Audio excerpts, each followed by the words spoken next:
Kelas 1 SD itu harus menghadapi kenyataan bahwa perpisahan kedua orang tua. Aduh, aku capek nih jadi cewek. Aku capek banget jadi cewek. Kenapa? Udah penampilanku ya agak cowok ya. Iya, gitulah. Tapi aku normal. Udah sempat kepikiran pengen ikut Indonesia Mencari Bakat. Apalagi kalau misalnya pakai jilbab yang lebar, pasti dianggap teroris. Kan kita bisa mendapatkan itu surga dari arah mana saja. Sempat tidak bernafas gitu. Dan aku baru ketemu dia setelah 3 hari. Ditinggalkan atau meninggalkan itu adalah sebuah kepastian kan. Melahirkan anak gitu kan, punya anak. Kok aku nggak bisa kayak gitu ya? Harus, kenapa orang-orang bisa gitu? Kenapa kenapa anaknya harus diambil gitu? Untuk jadi single mom. Hai teman perempuan, ini dia KTP, kisah tentang perempuan. Yuk sini, duduk dulu. Selamat datang di KTP, kisah tentang perempuan. Yuk sini, duduk dulu. Nah, seperti biasa kalau KTP itu selalu menghadirkan teman-teman perempuan. Aku nyebutnya teman-teman perempuan. Setiap ada orang di samping aku untuk bercerita tentang kisahnya. Karena kan KTP, kisah tentang perempuan. Dan hari ini teman perempuan aku adalah Dita Lestari. Assalamualaikum. Waalaikumsalam. Dita, apa kabar? Alhamdulillah baik. Ece, kalau Ece? Alhamdulillah sehat, baik. Karena kita sehat bukan hanya basa-basi ya. Bener-bener harus sehat kalau sekarang gitu ya. Oke, Dita ini adalah temen aku di kuliah.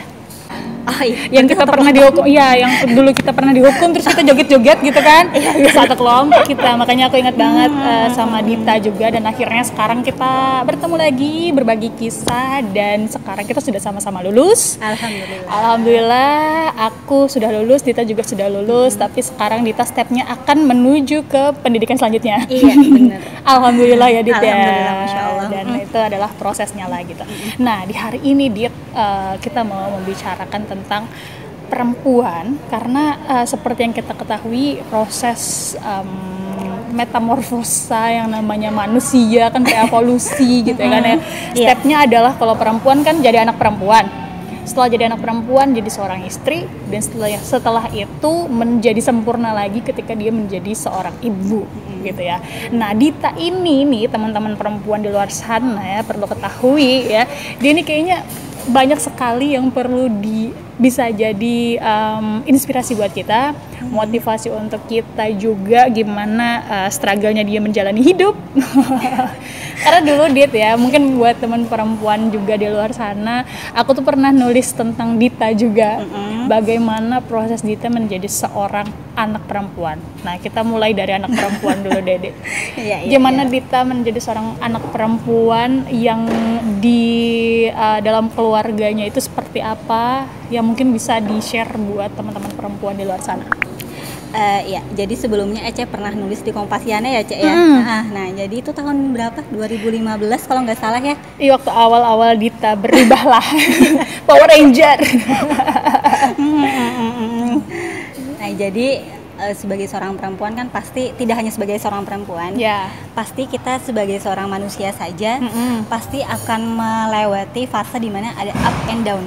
Benar. Ya. Jadi dari aku sama seperti teman-teman yang lain, teman-teman perempuan yang lain pernah berada di posisi yang maksudnya ya paling bawah lah gitu ya. Paling bawah, paling atas gitu kan, masih pada umumnya. Tapi mungkin yang beda adalah aku pas kelas 1 SD itu harus menghadapi kenyataan bahwa perpisahan kedua orang tua gitu kan. Dan itu aku udah ngerti gitu apa yang terjadi di antara kedua orang tuaku. Aku sudah melihat bagaimana mereka melawan keadaan tersebut. Sementara ada kehadiranku di tengah-tengah mereka gitu kan. Pasti. Dan itu tidak punya saudara ya, Dit? Belum. Jadi belum punya saudara. Jadi masih anak tunggal gitu kan.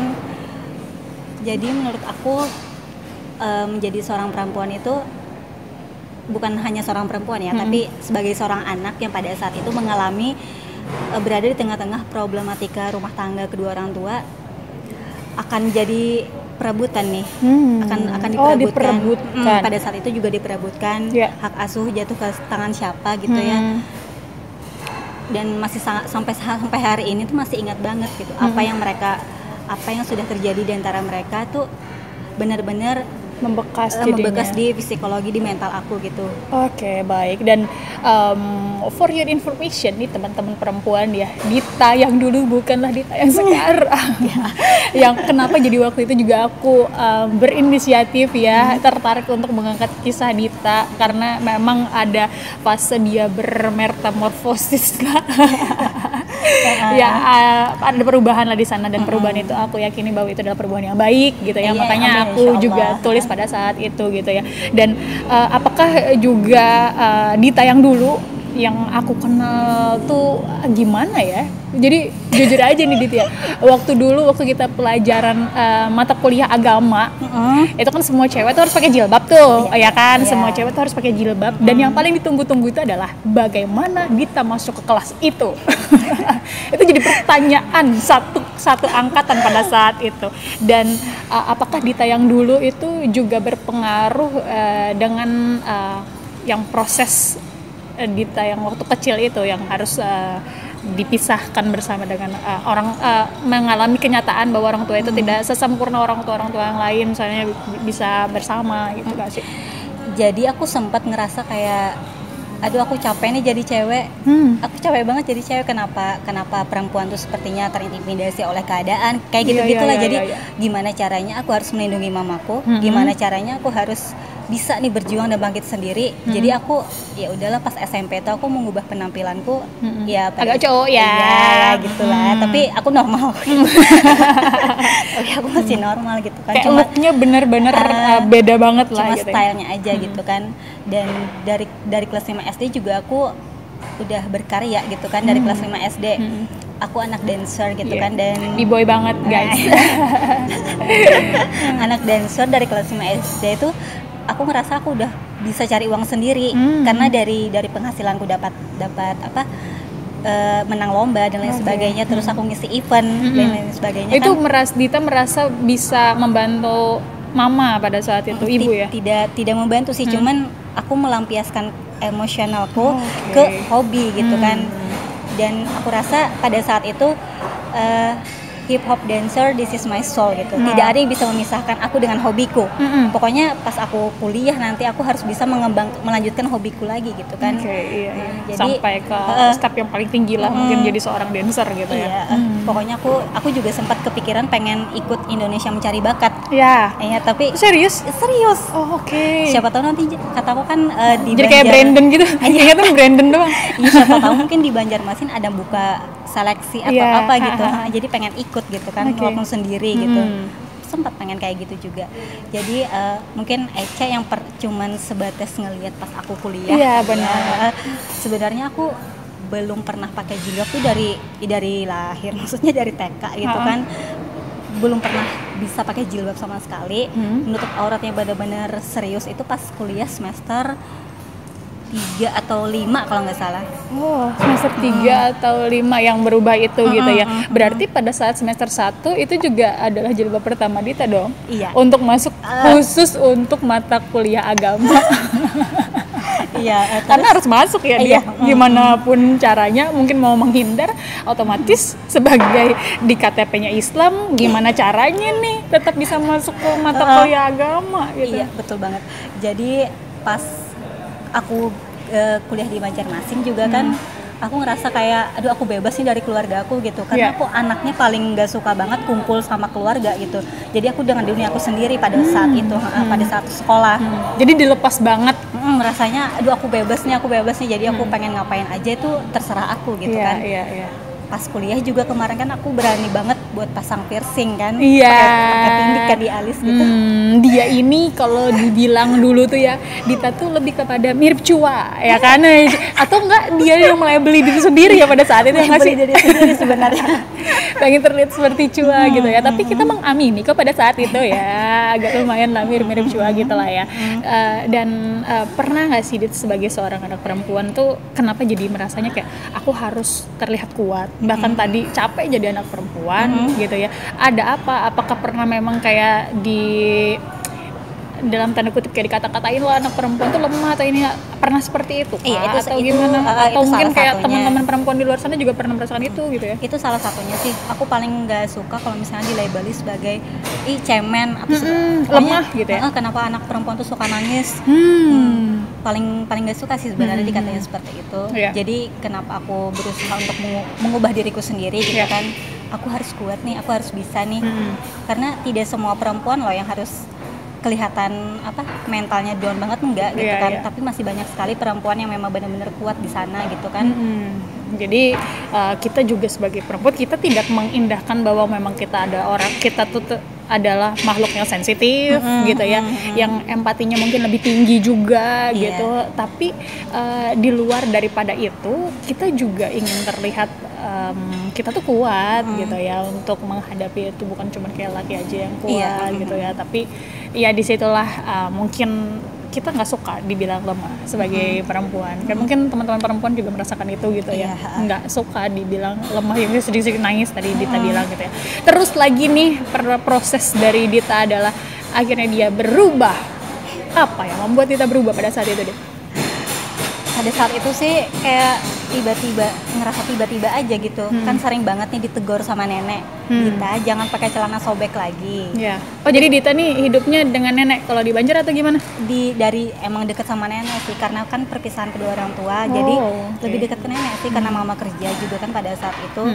Jadi pada saat itu kurang dekat sama mama, tapi lebih dekat dengan nenek. Jadi apa-apa sama nenek, kemana-mana sama nenek, ikut ke pasar dan sebagainya gitu kan. Jadi nenek lah. Dan termasuk nenek juga yang membuat Dita akhirnya berubah. Iya, berubah penampilan lah ya. Teguran-teguran dari beliau gitu kan, yang memang nyeletuk banget gitu. Udah berkali-kali beliau tidak pernah merasa capek gitu ngingatin aku yang masih masa bodoh, cuek banget gitu kan sama penampilan. Pokoknya apa yang aku senangin sekarang ya udah. Itu gitu yang dilakukan gitu ya. Tapi berarti nenek juga ikut andil dalam perkembangan Dita. Iya, begitu ya. Beliau saksi sebenarnya sih, saksi hidup bagaimana Dita berubah dan segala macamnya lah. Dari kecil kan sampai sekarang beliau masih ikut gitu. Bantu aku buat ngurusin anak juga. Luar biasa sih, semoga beliau sehat terus gitu. Amin, insyaallah. Amin. Dan sekarang Dita pun masih bersama dengan nenek berarti? Masih sama dengan nenek. Dit, waktu akhirnya berubah gitu kan, pastinya orang kan melihat dari luar ya Dit ya, yang pasti perubahan itu orang lihat gitu. Terus yang agak lumayan, mungkin dia melihatnya agak drastis karena mungkin tidak mengikuti perjalanannya seperti apa. Terus bisa dibilang gini, ketika orang bilang kayak Dita sudah beda. Nah, ini sebenarnya yang beda cuman casingnya doang kayak yang beda, atau sebenarnya dalam diri Dita tuh juga udah berbeda sih Dit? Iya, sebenarnya kalau aku secara pribadi, kalau misalnya sudah memutuskan sesuatu, aku harus benar-benar full banget gitu.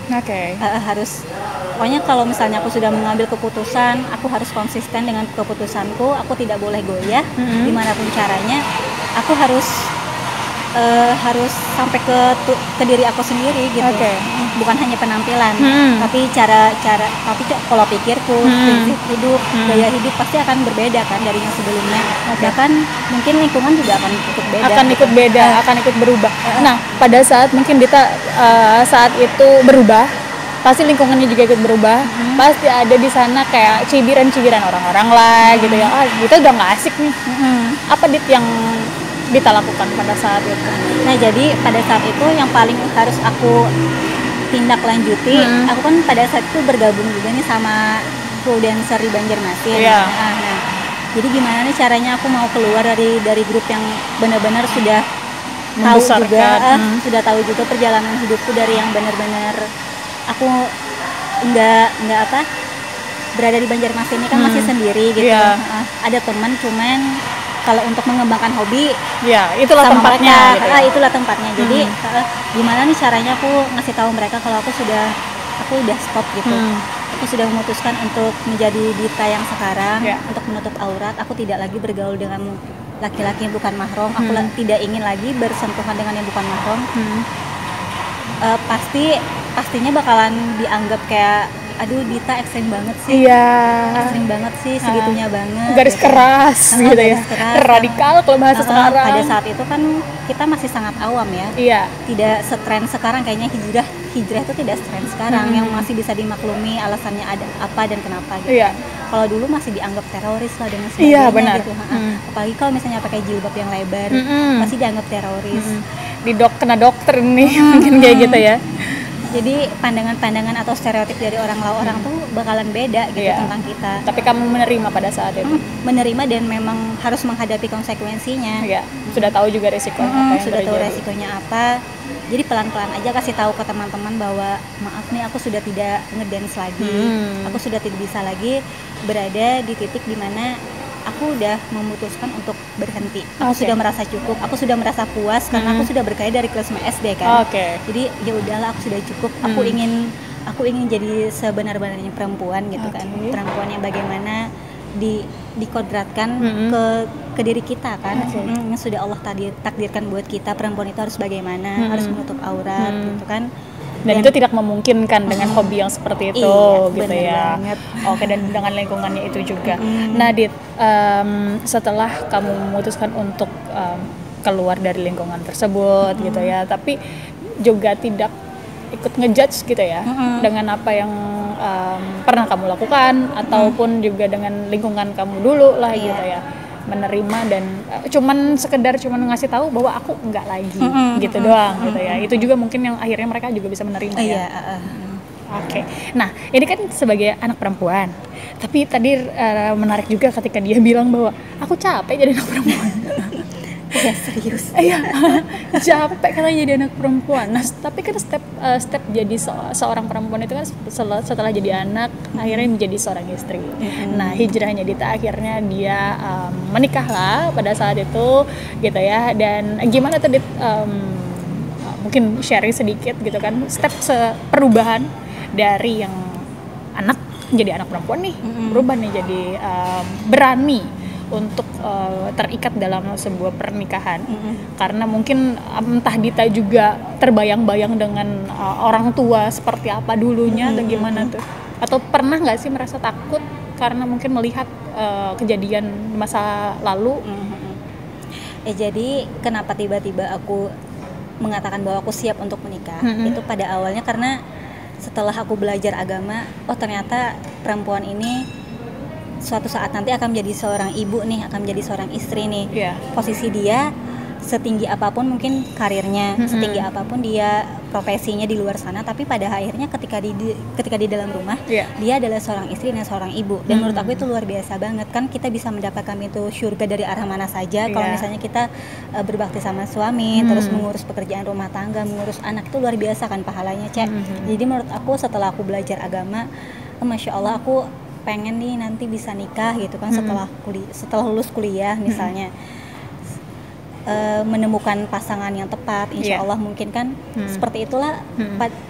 Dengan usia kita yang seperti ini sangat-sangat rentan sekali pertanyaan. Benar sekali. Dan Ece kan sudah merasakan krisis, guys. Itu pertanyaan-pertanyaan yang udah deh, itu bukan basa-basi lagi, nggak asik cuy. Pertanyaan-pertanyaan kayak gitu. Benar banget. Gitu ya. Harus pahami itu sih sebenarnya. Oke. Nah, mungkin pada saat itu kita berbicara saat itu ya, Dita ya. Dita akhirnya dalam tanda kutip orang-orang di sekitar kampus lah menyatakan bahwa itu adalah couple goals lah gitu ya, yang akhirnya berujung di pelaminan pada saat itu Dita dan juga laki itu gitu ya. Nah, kemudian step selanjutnya adalah ketika menjadi seorang istri, sudah nih akhirnya menjalani beberapa tahun kan, memutuskan untuk menjadi seorang istri. Ternyata guys tidak sampai di situ saja. Ada lagi nih, mungkin boleh share juga untuk teman-teman di luar sana yang akhirnya menjadi seorang istri, setelah itu kan menjadi seorang ibu ya, Dit ya. Pasti itu impian banget deh gitu kan. Dan setelah menikah, mengandung, melahirkan, dan ternyata kenyataannya yang harus diterima adalah diambil Allah duluan anak tersebut. Gimana Dit perasaannya pada saat itu? Pasti goncang banget ya. Itu kayak dunia runtuh. Padahal kita kan pada saat itu benar-benar memimpikan anak perempuan kan, kayaknya lucu nih kalau didandanin. Iya, karena kita kan perempuan ya, dipita-pitain lah gitu. Kayaknya lucu nih jadi teman gitu kan, teman di rumah, teman masak misalnya, teman pokoknya bantu wali di rumah kayaknya lucu nih. Tapi ternyata Allah berkehendak lain gitu kan, karena ada yang melatar belakangi kenapa dia dipanggil duluan sama Allah gitu kan. Tapi itu sampai maksudnya 9 bulan ya Dit ya? Iya, sampai emang benar-benar sudah 9 bulan mengandung gitu kan, usianya sudah cukup buat melahirkan. Hanya saja pas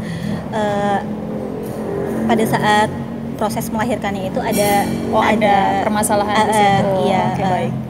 Jadi ya mungkin dia sempat sakit gitu kan, sempat tidak bernafas gitu. Dan aku baru ketemu dia setelah 3 hari, pokoknya hari terakhir aku di rumah sakit, aku baru diperbolehkan buat ketemu gitu kan. Bahkan waktu setelah melahirkan Dita pun belum pernah. Iya, nggak ngeliat mukanya gimana orangnya. Pasti kan kita penasaran banget ya gimana bentuknya. Iya. Jadi pada saat itu yang lihat dia cuma abaknya kan. Belum dikasih tahu juga kenapa dia seberapa kritis dia pada saat itu kan, karena dia di ICU gitu. Langsung dimasukkan ke dalam ICU pada saat itu ya. Aku sebenarnya agak bingung, maksudnya kayak nggak enak, tapi ketika Dita sudah bercerita, aku yakin berarti udah siap untuk menceritakan sudah ini. Melewati masa-masa kritis itu kan, berarti sudah siap. Iya. Nah mungkin di luar sana juga ada nih Dit, teman-teman perempuan yang merasakan hal serupa. Gimana Dit cara untuk bisa kembali bangkit lagi gitu lagi, karena memang hidup tetap akan berjalan nih, apapun itu gitu kan. Kalau masalah untuk ditinggalkan atau meninggalkan itu adalah sebuah kepastian kan. Tapi dan semua orang juga pasti nggak ada yang siap untuk itu gitu kan. Nah ketika seorang ibu mengandung dibawa nih kemana-mana, 9 bulan itu bukan waktu yang cepat gitu kan. Terus bagaimana mungkin sebelumnya adalah seorang anak, terus jadi ibu, pasti ada jiwa-jiwa keibuannya sudah keluar, muncul lah gitu. Tapi akhirnya diambil, apa tuh gimana cara bisa untuk bangkit, atau pada saat itu sedown apa Dita? Jadi aku sempat ngerasa, aku pengen stop dulu nih main sosial media gitu kan. Aku nggak pengen ngelihat sosial media gitu, lihat teman-teman hamil, lihat teman-teman melahirkan anak gitu kan, punya anak. Kok aku nggak bisa kayak gitu ya? Aku sempat merasa seperti itu, tapi balik lagi. Jadi kayak iri gitu ya? Lebih ke, kenapa aku yang harus mengalami hal yang kayak gitu? Iya, di antara banyak perempuan di luar sana, kenapa jadi harus? Kenapa orang-orang bisa gitu? Kenapa kenapa anaknya harus diambil gitu kan? Tapi balik lagi, bahwa satu hal harus kita sadari, tubuh kita sendiri aja udah bukan milik kita, Cek. Ya bener kan? Jadi tidak ada yang namanya, jadi jangan pernah merasa kita kehilangan atau ditinggalkan oleh sesuatu. Karena tubuh kita sendiri aja bukan milik kita. Orang tua, anak kita, pasangan kita kan semuanya itu cuma titipan. Jadi titipan itu suatu saat nanti akan diambil lagi sama yang pemiliknya.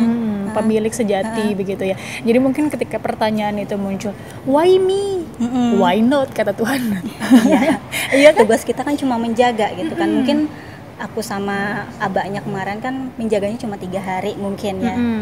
Jadi diuji lagi kita gitu kan. Tapi insya Allah itu nanti akan menjadi tabungan ya Dit ya. Insya Allah seberapa kuat lagi kan keimanan kita akan terus diuji kan, sampai kita meninggal nanti akan terus diuji. Tidak usah dalam sebuah pernikahan kan, pasti dalam kehidupan kita ada kayak kerja atau sama teman-teman pasti akan ada masalah gitu kan. Tinggal bagaimana manner kita aja menghandle itu kuat apa enggak gitu kan. Oke, baik.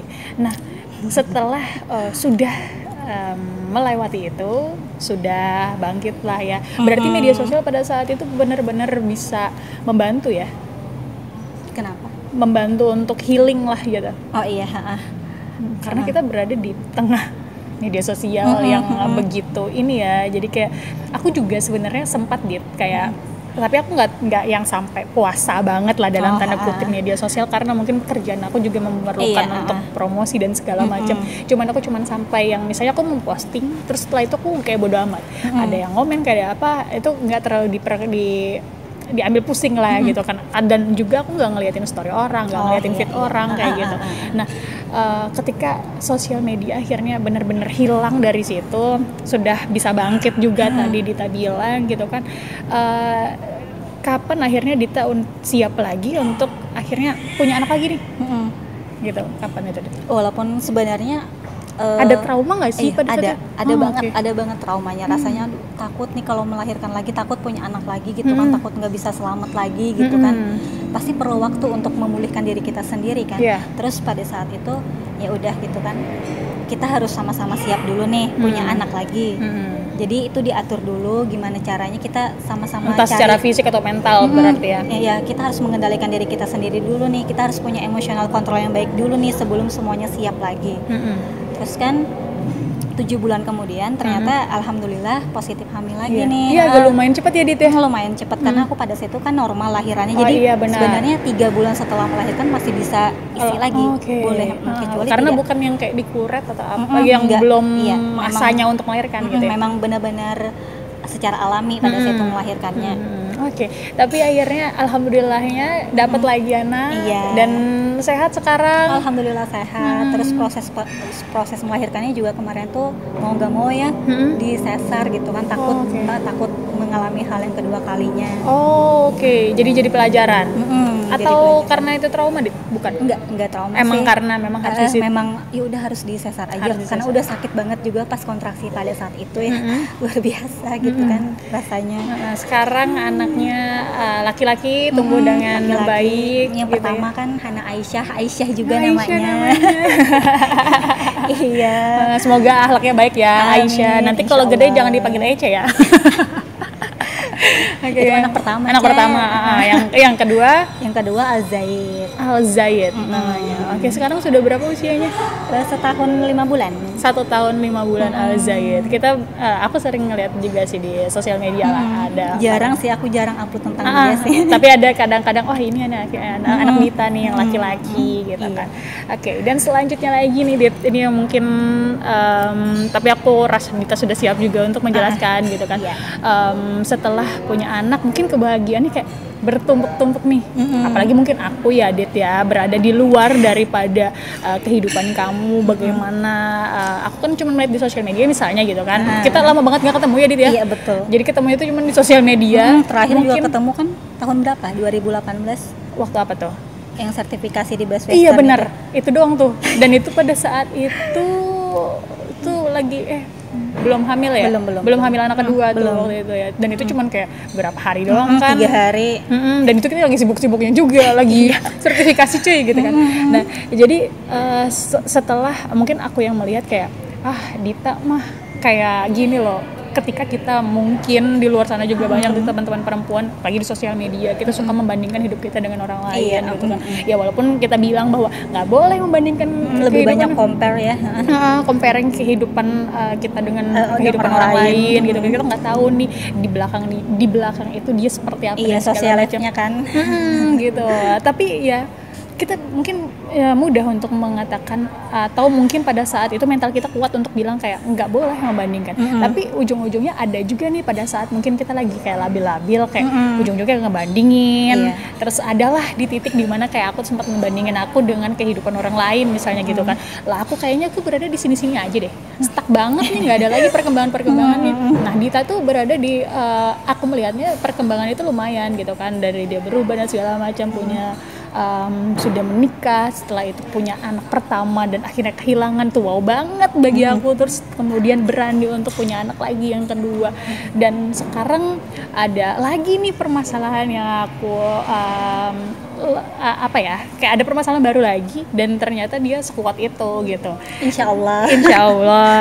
Dan akhirnya Dita harus menjaga, dan entah ini adalah cerita yang terulang lagi dari orang tua atau gimana nih Dita akhirnya untuk jadi single mom.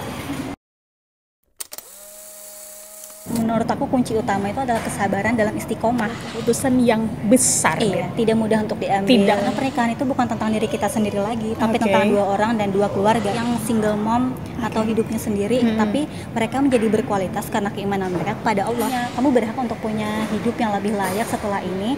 Kamu jadi Dita yang dipilih karena Allah tahu Dita mampu. Amin, insya Allah. Kan? Aduh, aku mau nangis. Satu hal yang bisa Al-Zaid percaya bahwa Al-Zaid tidak akan pernah kehilangan kasih sayang kedua orang tuanya. Memang ama yang paling hebat. Amin, insya Allah.